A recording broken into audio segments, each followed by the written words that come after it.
Hello, skipper. Hello, navigator. Half a minute to go. Okay.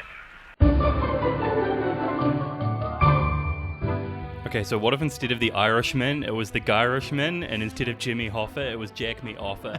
Hey folks, Baboon Yodel is back with Edamon. Woo! I am back, bitches! That's an Elmo sound. Is that an Elmo sound? Elmo! Oh, why am I going into a voice I haven't practiced with this? Elmo thinks assisted suicide is good. Okay, that's all right. That's the darkest I'm going to go on this episode.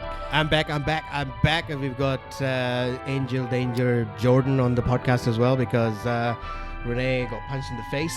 Yeah. And which was not me. No, I know it wasn't. everyone assumes it's me, but it wasn't me. It wasn't. It was the dentist. Yeah. So the dentist punched her wisdom teeth out. yeah, that's the old school. Mm. And so we've got the old school movie corner now back because with Jordan we kind of not able to talk about real issues because they wear into some sort of weird stuff. So we stick to did pop you hear culture. Did you hear Jeffrey Epstein's banker killed himself? No, we're not talking about that. Air quotes. We're not talking about Epstein. We're going to talk about Jimmy Hoffa. We're going to talk about the Guyrishman because he's just for the fellas. That movie is really just for the fellas. It is. It actually won't make you feel like good as a man. It's not like a pro-masculinity movie. No, it's but I guess for context, because Ed's back from Pakistan. Yeah. He's a married man now. He's got the wedding ring on. Yeah. But is that a wedding ring? Yeah, it's a wedding ring. Oh, nice. That's a bit of a different... That's cool. That's like more sort of like... How would you call it? Modernistic sort of style? It's not like a classic wedding band. It's not, because a classic wedding bands look weird on my hands because I've got crazy fat type of hands. And it looked weird, so it had to have some kind of pattern on top of it. And when we saw it, it was great. It's got a bit, some shiny, stony things in there. Yeah, that's so really cool. It's quite feminine, but I quite like it. No, that's not feminine. That's manly as. It'd be more manly if it was silver. But gold is still fine. Pretty badass. Right. No, that's dope. Right. So you're back from Pakistan, but we're not going to talk about that because it's better to save it for Renee because she'll find that more interesting. But if she's not back next week, we'll talk about it with you. No, we'll go watch Ford v Ferrari. Yeah, and then talk about that. Our podcast is going to become a movie review podcast. But the biggest fear that I had was because the whole time I was in Pakistan, I was speaking Urdu. So I thought that I'd come back and I'll have like a totally Indian accent, but it was just for a couple of minutes. I think because when I met you, over 3 years ago? Yeah. At this point, you did have like a thicker accent. Yeah. And you talked. It was like faster and it was harder to understand. Yeah. And now you're better. You've slowed down. You enunciate more. Yeah. Anyway, this is not about you.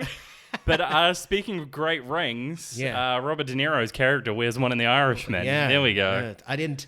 Did you understand the reason? I think I knew that there was something special. I think it was something related to the unions. That big ring that they gave him at his celebration, right? I think I assumed the ring was because he was part of the Cosa Nostra. Oh, really? Yeah. Oh, maybe. Yeah, because it was given to him by Russell. Yeah. Joe Pesci's character. Yeah, I think it's like an initiation into the Cosa Nostra, who were like notoriously Italian. Yeah, and so he was not. He was no. Irish, yeah. Well, Robert De Niro, I was gonna be like, that's Italian face. Yeah. No, wait, that's Irish face. Putting Robert De Niro, an Italian actor, in that role. Yeah. But turns out De Niro's actually Irish He's and Irish, Italian. nice. And Italian. And Italian. Yeah. Okay. And he's a bunch of other stuff too, but it's good. So it's not Irish face. Pacino is total Italian. Is he? Yeah. Oh. His family is from Sicily. I'll say right now, good to see Pacino not phoning it in a role. No, he good did to see De Niro not phoning it in. No, and it was it was a long ass movie. Oh, I watched it in 2 parts. I watched it between my trips because I came back to New Zealand for a night before going to Rarotonga. And in that night, I was like, I have to watch it because it's been out 3 days ago. I couldn't watch it in Pakistan. I have to watch it. So I watched it in 2 parts, 3.5 hours. But I didn't get really bored in any part of it because I'm interested in that topic. So a lot of people did get bored and they're it's not a boring movie. I mean, I could see the case for it being edited down by like 30, 40 minutes because it is 3.5 hours long, but no, it's a very well-paced movie. Thelma Schoonmaker, the editor, she's been Scorsese's editor since the beginning. She's like in her 80s. All right. Yeah, but she's an absolute pro. Yeah. She knows how to keep a movie flowing perfectly. Yeah, it was quite good. It was well connected. Did you see that like round table thing that they did? No, I didn't. It's a 23-minute thing on Netflix as well, where they all sit around and talk about. I don't have Netflix. Right. I had to pirate a Netflix film. Woo, torrent. Anyway, so in that, Scorsese says that I felt a little bit of independence here because I was not making for a type of screen or a type of studio or a type of audience. I was just making it for making the movie. So whatever it comes out of it, it was fine. So I just made it. So I guess that's why it has the same Scorsese signature markers in it, but it's not as fast paced as Casino or Goodfellas. Yeah. Or not as gritty as the Mean Street. But it still holds your attention throughout the whole thing. And did you see? I was amazed how calm Joe Pesci played his role. For the guy who's like known his whole thing is blowing out. Yeah. And he just played their character with just real subtle, I think maybe Pacino and Pesci might have outdone De Niro in the film. Yeah. Yeah. I think the best out of the three was Pacino. Pacino was really compelling. I was so amazed because initially even though I was he was clearly a 70-year-old, 80-year-old man, and he's like the digital aging made me look like I was 39 again. It's like you did not look 39, no, but he was still old. But he was so good, and you could see sometimes that that's Pacino coming back, but then it clicked and changed. He didn't do his all kind of guy. His accent was completely different. His voice was completely different. And my favorite scene was when they argue about the time when Pro comes in. Yeah. Right? So should we say something about the story? So the Irishman is set. It's based on a book.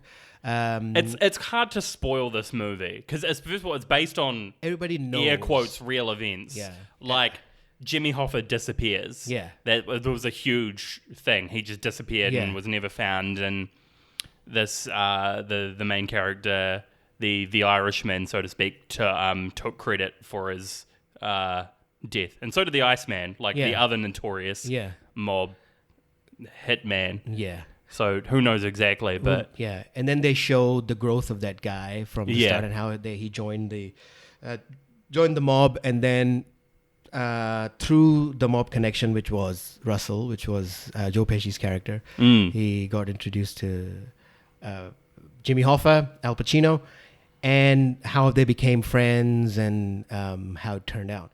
So I really enjoyed the movie because some people were complaining on the internet that it was slow and it was...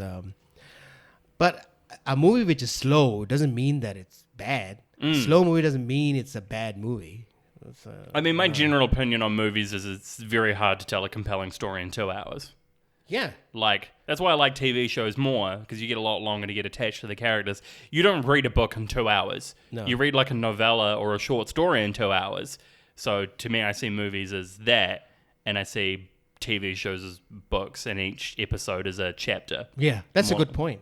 That's a great point. That's how The Wire was written, I believe, to sort of fit within that structure. So I always find television a better storyteller. So when something's 3.5 hours, it's hard to sit through. Yeah. But if you've got the story for it, then I mean, even 3.5 hours is what, like 6 episodes at 40 minutes or something like that. It's It's kind of a mini series, and you don't really. It's you can make an evening out of it. You know, you have a cooking. You had a cooking stuff doing, have a wine, and just relax and watch the movie. It doesn't have to be a quick run around romantic comedy, 1.5 hours, of which 5 minutes of it are credits.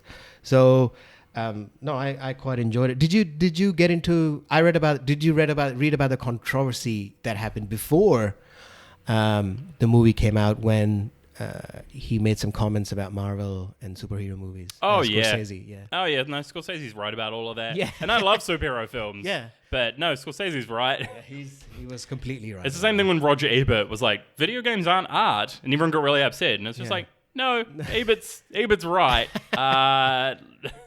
It's fine. Just, I don't know. If you're going around calling what you're doing art, I'm like, just let it speak for itself. Yeah, So he was completely fine. He was completely right about that. People got crazy, and then he had to.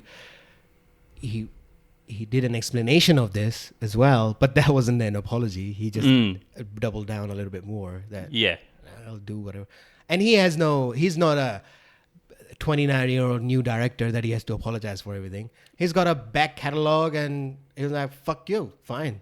Doesn't matter. My favorite thing is when he posted someone posted a collection of all the films Scorsese has ever said was his favorite, and it's all films from earlier than 1970. Yeah. And they're like, look at him, he's got your dad's taste in movies. I'm like, no, he's got your granddad's taste in movies. And it's of course the stuff that from when he was a child impacted him. Yeah. And they're like, Scorsese doesn't see modern films. It's like, no, he watches hundreds a year. He keeps more up to date than basically anyone. The guy's a walking encyclopedia of films. Yeah. And he's just seen so many, and the superhero ones don't make an impact on him. Yeah. And it's completely fine, because I thought to myself as well, which movies have stayed with me as well. After I read that controversy, I was like, all right. So I thought about all the Marvel things done.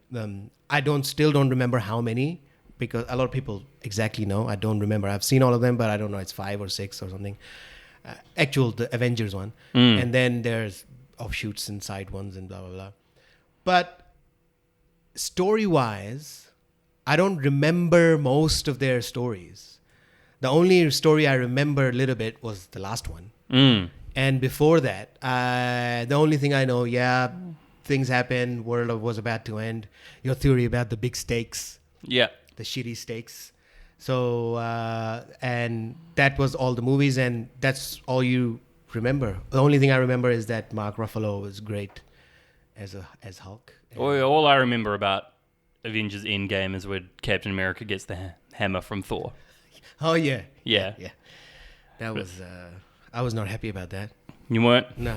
I was like, what the fuck is this all about? America bullshit. Nah, it just proves he's a true hero, I guess. No. That's the point. So American bullshit. That's fine. No, now the new Black Widow has Captain Russia in it.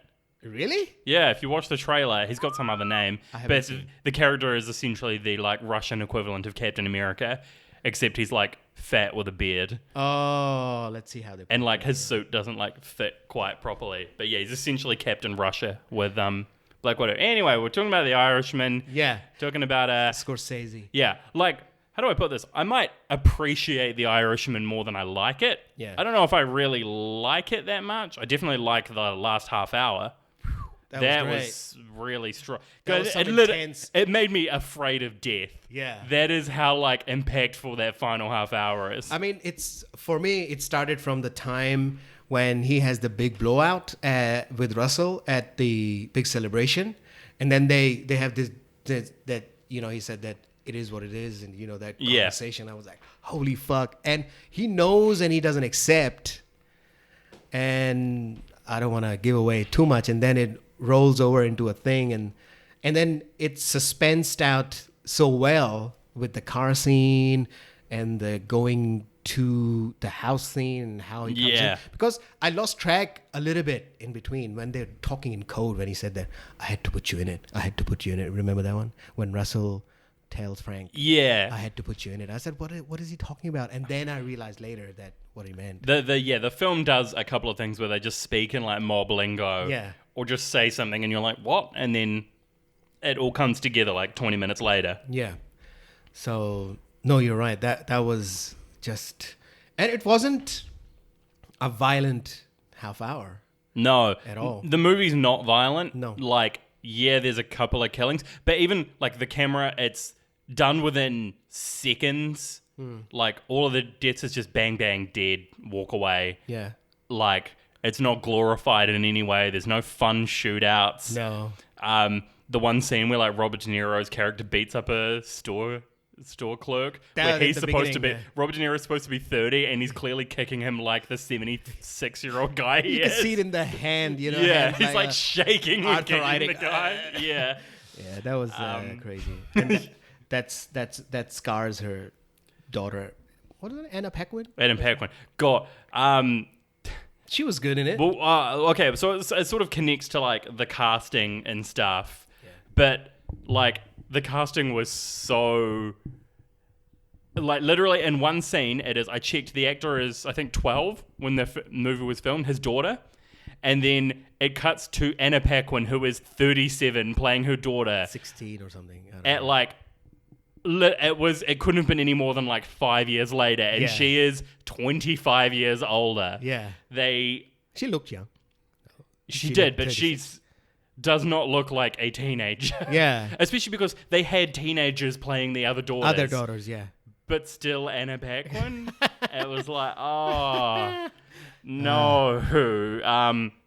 And like I spent the whole movie, because how did you feel about the digital de-aging effects? Well, I didn't really... I mean, I was trying to notice it without any deliberation at the beginning, because it was all talked about before that they are digital aging. But then through the story, I just lost track of it. I was like, it's fine. So, I mean, it did look a little bit sometimes, but I think this technology look a little bit fake sometimes. But I think this technology is going to be a lot better, and you wouldn't need makeup at all. See, to me, it was the eyes. Yeah.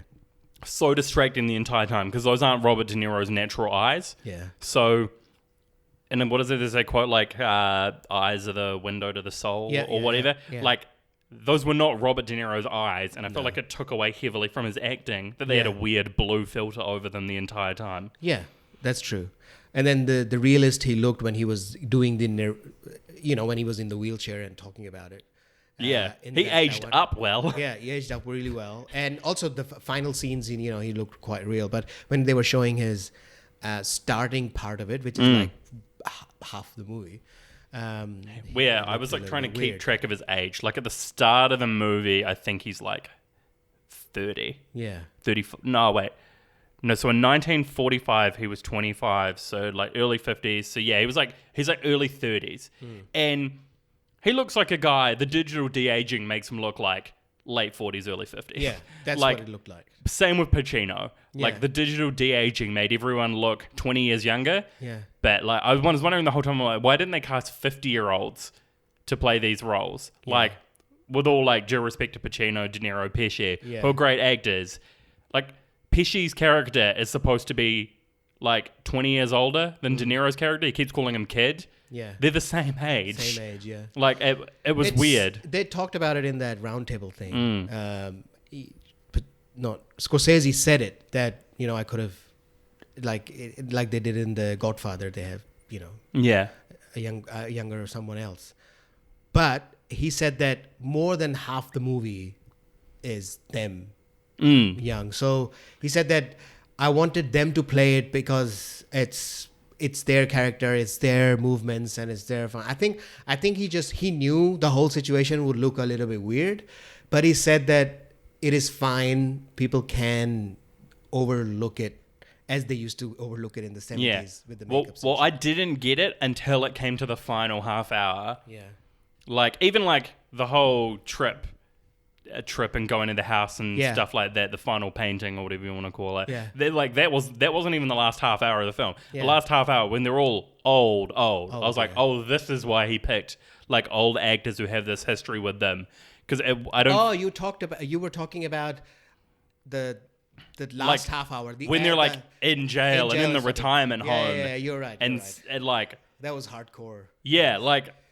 Yeah. Because I think I only got a chance to like glimpse through the wiki. I didn't get to do too much research. I watched it last night at like 12:30 and finished at 4 a.m. Yeah. And then I played video games for another hour after that. But yeah, like one of the reviews was like, "Oh, it just seems like a normal, straightforward story." And then you get to the last half hour, and you see where Scorsese was going the whole time. Yeah. And like, they're just like pathetic, soulless old men Yeah. who have nothing and no one. Yeah. And it's just like So heartbreaking isn't the word, because De Niro's character is like a sociopath. yeah. And like Pesci's character, Russell, is, I mean, he's nice for a gangster, but still not a good person. And you see him being like unable to eat bread. Yeah. That And was such a good scene that I can't eat it. I can't. Yeah, and he just has to have like a tiny piece and dip it into grape juice because he just can't eat. And and at the end when De Niro's just like talking about his daughter who just wants nothing to do with him, and like that stuff was like, oh, like they did all this stuff. Jimmy Hoff had all this impact. They killed all these people. And no one remembers them. Yeah. And no one cares. Yeah. They've got no love. They've got nothing in their life. Yeah. They're dying alone. Yeah. He doesn't even get to die. Yeah. He just gets to, like, be left alone. Yeah. It's, really impactful stuff. And that's that's what really hit me. And that's when the movie started to work. But also, you couldn't have, like, I was wondering, like, why didn't Leo DiCaprio do this role? Because Leo's... late 40s now? Yeah. Leo could have been aged down. Yeah. Especially because there's lots more footage of Leo young. You can age Leo down to 20. Yeah. Freaking Wolf of Wall Street did that. Yeah. They didn't use the technology, but they had him playing younger. Yeah. And you could also age Leo up to 70. Yeah. But you couldn't have him playing like a realistic 80-year-old dying man in that same way. It doesn't have the same impact as like DiCaprio and Pesci, who are 76. They don't. De Niro and Pesci. Yeah, De Niro and Pesci are 76. Their characters are only supposed to be like 80 when they die, and they still age them. They look even a bit older than that. Yeah. But like, that only works with actors that age and with that kind of history. Who are old. Yeah. Yeah. But who have but it because we've seen their career. Yeah. And I think Scorsese talked about like how when you look at De Niro and Pesci or De Niro and Pacino, you know these actors have a shared history, and that shared history is read into the characters as well. Yeah. So you got that going for it too. Yeah, they could have. I mean, you're right. The DiCaprio, it could have been, but I think he might. Scorsese might have just thought that it's. I think it's fine. People look over it. It will be a small thing, and like I think DiCaprio probably could have acted like. The first 3 hours of that film probably better than De Niro could. Yeah, because the intensity that the young crazy intensity that DiCaprio has would have fit well with the character. He was like, and De Niro's just not physically capable of doing that anymore. But that last half hour, which is the most important part of the film, could only be done by actors that age. And I was like, oh, now I get why. Yeah. He cast those specific actors and did it this way, and didn't have like a young actor come in and do him when he was young. I was like, this is why it matters. Yeah. So it's I love the movie. It was great, and I like the movie. It's not my favorite Scorsese. What do you think it's way better than? Frozen 2 that I watched. Okay, tell us about Frozen 2. Well, I have a drink of frozen water. Yeah, Frozen 2 was it's good, but it's got a nice story. But it felt like it's made for people who became fans of Frozen 1, right? The kids. Now they've become like teenagers or 10 years old or 12 years old. And it was kind of made for them because the story is now a little bit more complicated. There's a lot of plot involved in the sense that there's a lot of magical things and themes of sadness and all that. So it's kind of matured. It's not very kiddish anymore. Yeah, the first one was pretty simple. It was just let's go up the mountain. Oh, we're going down the mountain. Yeah, and she's struggling with her powers, and in the end, she overcomes it and all that. I heard Frozen 2 was. It felt kind of like obviously they're just doing it because they needed a sequel. Yeah, but it wasn't bad. No, it wasn't. It wasn't a bad movie. It was a shorter movie. They tried really hard to get a song out, like. Let It Go, but I don't think it's gonna hit it that well. What's the one? Into the Unknown. Into the Unknown. All I know is because I played, going back to gaming, but I play Kingdom Hearts 3, which it has like Disney worlds. All right. And you play in the Disney worlds, but like now they added Pixar, so there's like a Toy Story world, and there's Monsters Inc. and Hercules and Frozen is one of them. And then just randomly in the middle of the Frozen world, they just recreate Let It Go. For no particular reason. Oh, shit. Like, it's a video game, and then it's like, here's like a 3-minute cutscene of a song just because you remember the song. No good. No, so it's nice. It's a good entertainment movie, but I watched it because this weekend my wife's family was visiting with her sister and husband, and they have a kid. And I was like, yeah, I'll watch a movie. I don't mind watching a movie. So I watched that, and it was okay. I stayed awake the whole thing, so that means the story was interesting. And yeah, it had a lot of myths and legends and like enchanted forest and all that stuff. They had to go somewhere, and it was complicated for a kid to watch, I think. And it was not for 4-year-old or 5-year-old. It was for people who was older. Ah. So when you watch it, you will see that, I'm not going to watch it. Yeah. And so I felt that it was made for people who watched the first one, became huge fans, and now they are older and they will watch the continuation of what happened. The new fans will be older fans. So like by like Frozen 5, it's just like a hardcore sex fest. There's going to be an orgy of Anna and Frozen Elsa. 9 is just the last half hour of The Irishman with it's just depressed queens in a retirement home. Oh, I can't eat bread. So no. So well, how much of Scorsese have you seen? Let's go back to The Irishman because I don't care about Frozen. I've seen most of him, all of him, I think. Yeah, since Mean Street. If he did something before Mean Street, I haven't seen it. But Mean Street is a really good movie. I don't know if you've seen it. It's on Netflix, so you can download it from torrent. And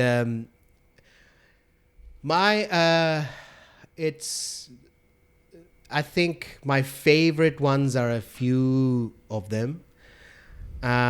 Taxi Driver was a really impactful, crazy movie that I really, really loved. Scorsese's one that was so fucking fantastic. I mean, the Goodfella and Casino are classic fun movies to watch. Great acting, everything. But as something, I think, for me, the top one is Taxi Driver. Even The Departed was. I don't know why Departed won the Oscar. This was better than Departed. No, oh yeah. Departed, I like The Departed, but the original Hong Kong film trilogy is way better. Way better. Wow, the first two films. The third one, but same with it's basically Infernal Affairs is basically the Hong Kong Godfather. And it seemed that he won the Oscar for that because it seemed like, all right, it's time. We haven't given him because of the other great shit that he's Same done. reason Return of the King won all the Academy Awards when Fellowship and Two Towers were way better movies. Yeah. Return of the King was long as fuck shit. That's what I'll do for Lord of the Rings rewatch. I watched the first two extended and Return of the King theatrical cut because it is too long and it kills the pacing of the ending. Yeah. Because they're like, we make it to Mount Doom and there's like an extra 30 minutes where they're just avoiding orcs. Yeah. It's like, no, you didn't need that. No, but again, Reservoir Dogs was quite similar to it's Quentin Tarantino's Reservoir Dogs, but it felt very much a Scorsese type movie. But I think Reservoir Dogs would be maybe my second favorite Tarantino. Yeah. What's your first Tarantino? Django. Something about me just loves seeing a black man just shoot the fuck out of white racist. I don't know what it is. I think Pulp Fiction is my top favorite, but I think I liked Inglourious Basterds better than Django. Say something about it. This is gonna sound terrible, but I empathize more with a black guy than I do some Jewish people. Yeah. It became, for me, it was a great movie going really well, but it became fantastic, the movie, at the entrance of Leonardo DiCaprio. When the trio starts, the triangle relationship starts between Leonardo's character and Christoph and what's the other dude? Django. These three. Jamie Foxx. And then it became because I think it needed Leonardo to step into that crazy character situation, and he's only in the last bit of the movie. Yeah. But then it became really good. Now there's a movie that glorifies violence. That is a violence, and it's a quintessential Quentin Tarantino. Which is very with the N-word and very much the opposite of The Irishman. Yeah, which is again, it definitely feels like Scorsese putting like a cap on his career and just saying, like my favorite Scorsese is The Aviator. Yeah, that's such a good movie. But that's more like a personal thing. No, I've seen it. It wasn't. It did well. It wasn't. But I really like The Aviator because of DiCaprio. Yeah. And it was such. It's one of those movies.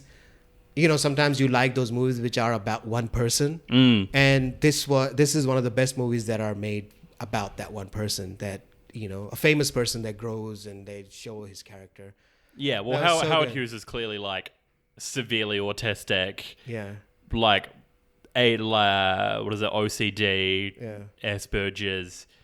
So I very much connected to that. I was like, oh, he's obsessed with like minute details on planes. I'm like, thank you, that's me.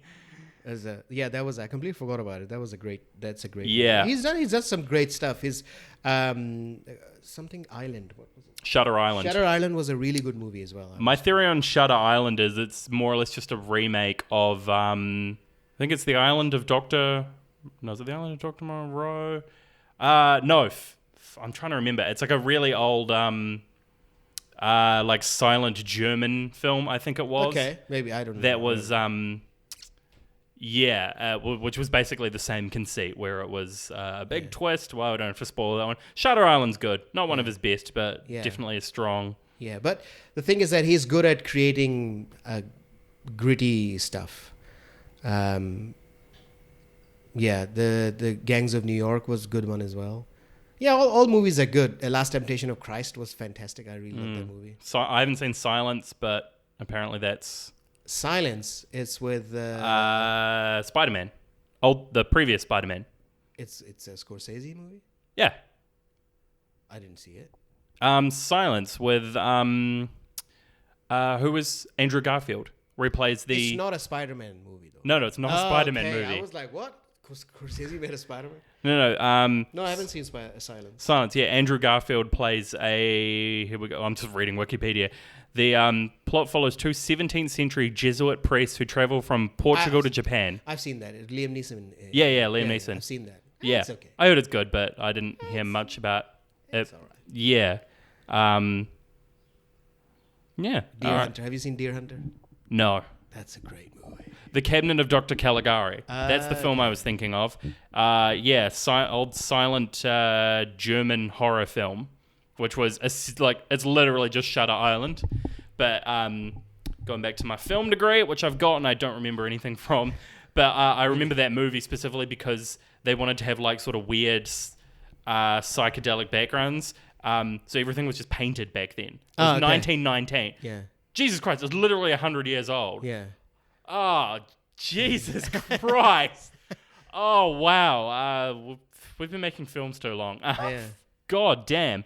Yeah, so I just remember like how like the backgrounds were all painted and the characters were insane and stuff like that. That's great. Yeah, and I just sort of...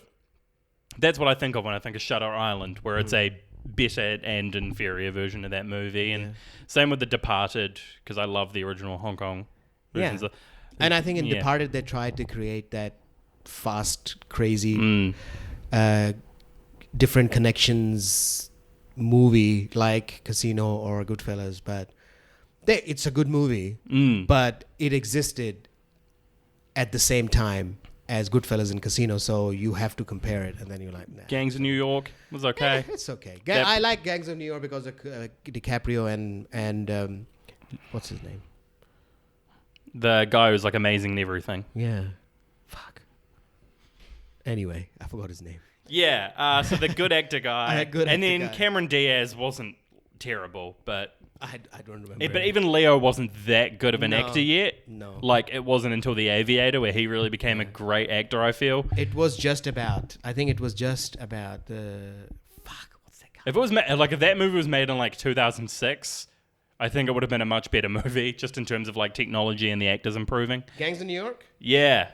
Because it was made 2001, I think it was. Gangs of New York. What was the actor? Daniel Day-Lewis. There we go. Yeah, and I remember Gangs of New York because it was 2000. Yeah, it came out in 2002. But it's because it like ends where you see like a time lapse of New York turning into modern day New York, but they had like the Twin Towers in there, and I forget if they edited them out or not. But yeah, I don't know. But yeah, I liked it, but it wasn't something that I watched it like 5 times. But Casino, I've several times. It was part of my childhood, and also the other one, Goodfellas. I haven't read many books, but I've read The Godfather. You've read the book Godfather? I've read The Godfather. Fuck yeah! Yeah, baby. Mario Puzo. Yeah. That's a good book. I only bring that up because The Irishman had like every Italian actor from like the last 30 years. Yeah. Pretty much anyone that wasn't in The Sopranos is in The Irishman. Except Russell's wife is played by Catherine Narducci, who is... the wife of Artie in The Sopranos. All right. And she has big naturals. And I was like, are we going to see them in the movie? And we don't. No. The movie has no interest in like sex and no interest in violence, even though the main character's a hitman. Yeah. It does not care for that. They only have a couple of scenes of that. That's it. But so you've read The Godfather. Have you? Yeah, of course. Have you seen all 3 of them? Yeah. I don't remember. We should do a movie corner of Godfather. Yeah, we should. I got to rewatch them. Yeah. I don't remember Godfather 3. I remember really liking Godfather 1. I don't remember how I feel about Godfather 2, but I assume I liked it. I watched them every year. Once, all 3 of them. And then I complain about 3. But I watch it every year. Because I was just glancing through the wiki last night. And like, Godfather 3 got pretty good reviews. It just wasn't like a masterpiece. No, it wasn't like a masterpiece because it was the time when... came out 16 years later too. Yeah, and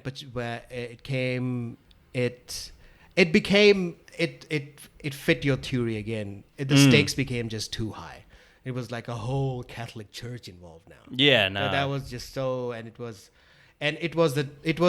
it was the movie when just Pacino started phoning in or something. Yeah. It was like, I think it was a time he was organizing his older characters, and I don't know which year it came, but if it came before, I think it came before Scent of the Woman, and when that was the time he was developing that kind of personality and character, and that culminated in Scent of a Woman, and then he did all the other movies like the character in Scent of the Woman with the same voice, kind of thing. So that's why. Yeah, he sucked in Ocean's 13. Yeah, Ocean's 13, he sucked. He sucked in Hollywood. Once Upon a Time in Hollywood, he wasn't, I don't know, he was of no consequence in the movie, Al Pacino. I forgot he was in it. He was in it. He was the guy in the beginning, the big agent who wants to send him to... he played that character fine, but he didn't have that much impact. Yeah. It's all like Harvey Keitel in The Irishman. Oh, yeah, well, I don't know why. Harvey Keitel just stood there looking like a slightly different version of Joe Pesci.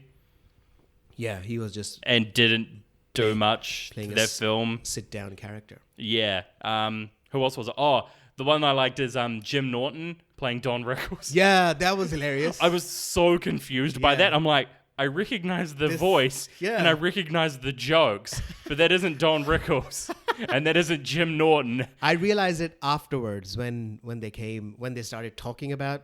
Yeah. To they said Don Rickles, and I'm like, wait, and I like scroll back. I'm like, is that Jim Norton? And I like looked it up on Wiki, and I was like, what? Yeah.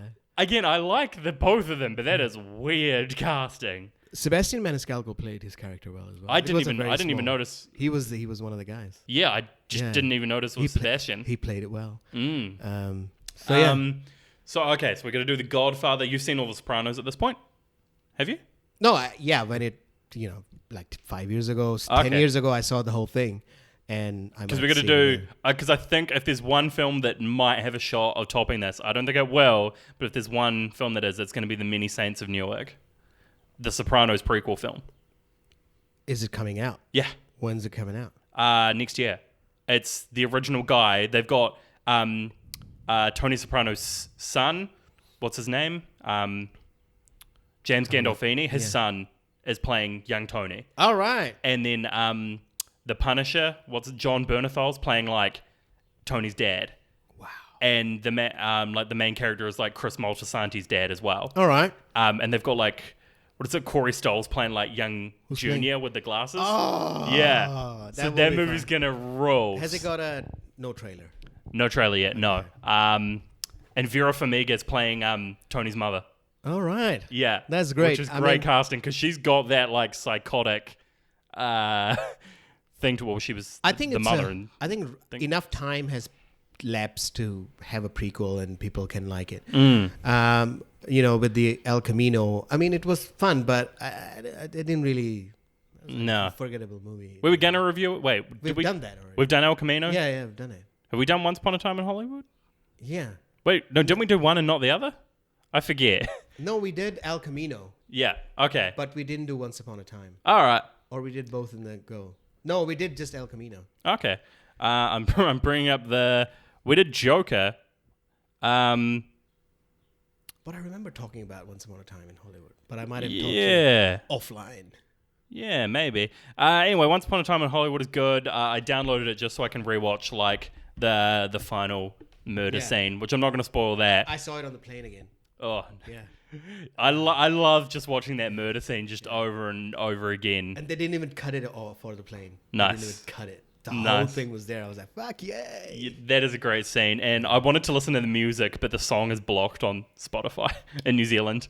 They don't have the rights for it in New Zealand. Why? I don't know. I have to listen to it on YouTube. Oh, shit. Yeah. All right. So that's it. Well, I was like, let's start wrapping it up at 26 minutes, and now we're at 15 minutes later. All right. That's good. It's cool. A good movie. It's a long movie anyways. So yep. So we'll be back next week with either some kind of movie corner or Renee will be back, and then Ed can go over Pakistan and marriage and that fun sort of stuff. Yeah, I can talk about my trip even if Renee. I don't give a fuck about your trip. I care about stuff you've watched. We can. So I'll talk offline. I'll talk about the fourth. So enjoy us going through the gangster genre. We're going to go through gangsters. Yeah. And then we're going to go through Hong Kong gangsters. Yeah. Because I have a degree in Asian film. I'm going to watch Parasite tonight. So we can do Parasite. Yeah, everyone said that's incredible. Then we're going to talk about dad car movies. Have you ever seen Rush? I've seen Rush. I really liked Rush, and Rush we'll see great. Ford v Ferrari and talk about that. You should watch. There's you don't have Netflix. Yeah, there's ways and means around that. So what they've done they've created a miniseries, Ford v Ferrari, which the documentary. It's a 5-part miniseries. Is it a 5-part? No, it's. I'll tell you later because I recently just saw it, and that's amazing as well. Maybe it's like a 2-hour documentary or it's a 5-part miniseries. I'll let you know. And that's a good thing to watch through the start. It's from Enzo Ferrari and Henry Ford. But there's no Matt Damon or Christian Bale in it. No, but it's such a great story. I watched it because I think then I can criticize the movie a lot better. Yeah, which you probably will. So I'll just go into it being like, this is fun. I remember really liking Rush, though, even though I have no interest in cars. Rush was fantastic. Yeah. It was a great movie. All right, so we'll do that, and then after that, we'll get into the mystery genre and talk about Knives Out, I guess. Yeah, I haven't seen Knives Out. I haven't seen it either. All right, Ed and I are going to go to the movies now. All right. It's your podcast. You can say farewell. Yeah. All right, bitches. See you later.